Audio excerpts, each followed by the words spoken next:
அடுத்து நான் உங்கள் ஜிக்கி பேசுகிறேன். இது 7வதாக இருக்கட்டும்.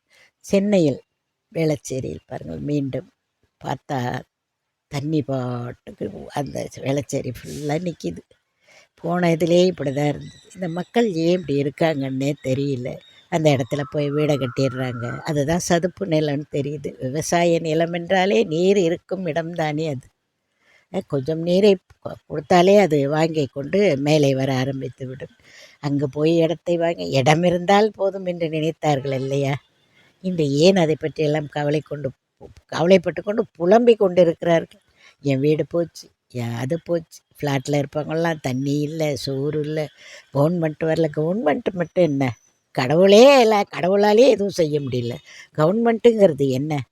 நம்ம கட்டுப்பாடுகள், நம்ம வரி கட்டுறோம், எல்லாம் பண்ணுறோம், அதெல்லாம் ஓகே. அவங்கவுங்களும் மனிதர்கள் தானே, வந்து பார்த்துட்டு தான் போவாங்க. முள்ள தான் உதவி பண்ணுவாங்க.